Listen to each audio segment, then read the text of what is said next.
First हालनि दीपर जराव Tripura विधानसभा लबिव संसार जाखा समय तांगमानी पांदा अ पांदव एमएलए न समय तांखा मंत्री अकरा डॉक्टर मानिक साहा पांदव फाइमानजाक फाके कचा मंत्री अकरा विप्लव कुमार देव याकचु मंत्री अकरा जिष्णु देवबर्मा ते फुरुंग मंत्री रतनलाल नाथ दखबुई जत एमएलए र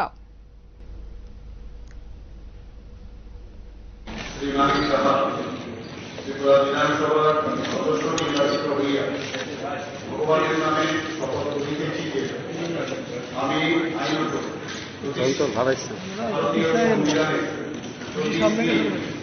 আনুগত্য বিশ্বাস রাখিয়া ভারতের সার্বভৌমত্ব ও সংহতি রক্ষা করিব এবং বিশ্বস্ততার সহিত আমার কর্তব্য পালন করিব। कैसा फील कर रहा है आज? आने वाला आने वाला 2023 what is your plan and program and what is तो हम लोग का है और हम लोग जीतेंगे। पता है युवराज नगर में आफ्टर 27 ईयर्स सीपीएम के हाथ जो सीट था घर था इवन 2018 में वहाँ पर मोदी जी का पूरा लहर चल रहा था उस वक्त भी हम लोग वो सीट नहीं जीते। इस बार हम लोग बहुमत से जीत हासिल की।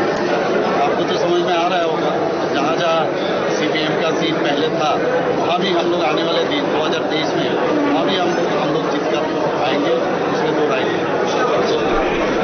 Thank you.